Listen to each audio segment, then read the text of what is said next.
Frankie, a new era, the inaugural Tier 2 season. How excited are you for the journey ahead? Yeah, really exciting. Seems like a long time we've been indoors, planning lots of preparation, been going into it, but the last few weeks been outside on the grass. Weather like this making it feel a little bit closer to now be Sunday's going to be just around the corner. Can't wait to get out there.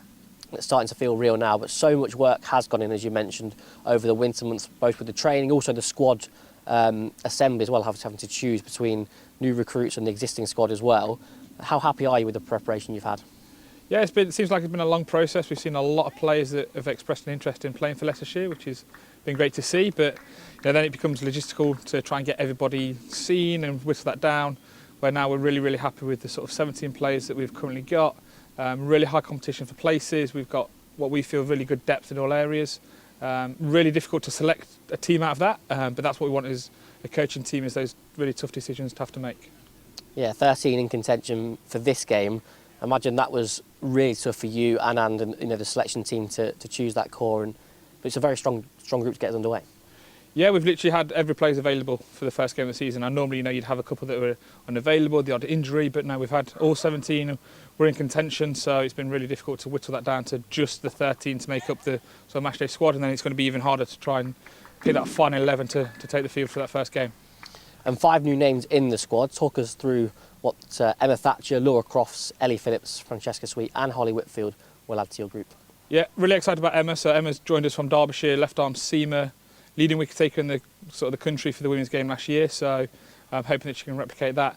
Ellie Phillips performed really well against us last year up at Uppingham School when we took 4 wickets against our batting lineup. So again, hoping that she can replicate that.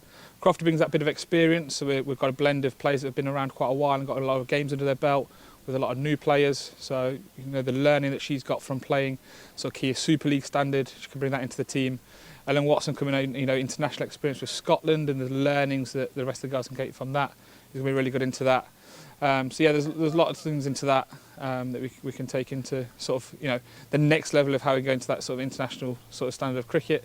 Then Francesca is quite new, so she's only just come into the last couple of weeks into contention, but blew everybody away in the training sessions that she had. We gave her opportunity to come to a one-off session here in the outdoor nets and batted really well. So we sort of snapped her straight up there and said we'd like to offer her a place, and she comes straight into that sort of 13-player squad. And then we're led again by Captain Becky Brooker. How important will she be as your leader? Yeah, it was difficult to take over from Katie, so Katie did a really good job as a previous captain.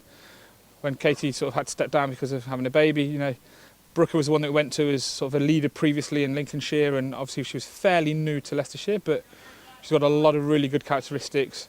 Works really hard on her own game, but also individuals for everyone else goes up to her. Settled in really well, constantly on the phone to her, asking her questions, and if there's anything that we need from us for her. But yeah, she's a really good leader. We've had an incredible record here at Uptonsteel County Ground in the past few seasons. I think 6 wins from 6. How much are the girls looking forward to being back here and experiencing that again? Yeah, it's a record that we're hoping to continue to keep going and sort of continue that winning streak. But just being able to play at professional cricket grounds allows the players to play the best cricket they can play. Sometimes, no disrespect to club grounds, but they just don't have the facilities and the time and effort that it takes to produce really good cricket pitches. We're actually playing at first-class ground. We get to play at Headingley. We're going to go down to Kent and play at Canterbury. Some really good facilities and pitches. That it's going to be challenging for the bowlers because the scores will be higher. But with most professional cricket pitches, if you put the ball in a good area, then you get some reward from that. And then from a batting point of view, you get justice for your shots. A couple of wins in recent seasons here have come against Northamptonshire, but perhaps a new proposition this season. How tough a start is it for you? Yeah, I don't think there's going to be any easy games in any of these competitions. There's lots of player movements around, so it's a little bit the unknown at the moment around who's playing where, and sort of there's lone players being floated around that may play one game and not the other. New squads being assembled in terms of availabilities and things like that. So it's going to be a tough challenge, and obviously at the moment there's not a lot of information on those players. We do have analysts now that will, in the long term, find out loads more information for us. But yeah, it's just going to be going out there, more looking after what we can do. If we can control what we do our basics really well, put the opposition under pressure, then hopefully the results will look after themselves. And just finally, this ground has held some momentous matches over the years. It's another chance tomorrow to witness history. What's your message to cricket fans across the county who have the chance to support this team at the start of a really exciting journey? Yeah, definitely. Going into anything new is always the excitement around, it's a new product, it's a new era for sort of women's cricket, and we hear the men's team talk all the time about how the crowd have helped them get over the line in really close, important games. So try and have the same sort of impact that the crowd can have on the women would be really, really important. So we just encourage as many people to come down, support the team, get involved. Hopefully we can inspire more and more females to take up the game, whether that be a 5-year-old for the first time or a 30-year-old that thought it wasn't for them. We want everybody to sort of get involved.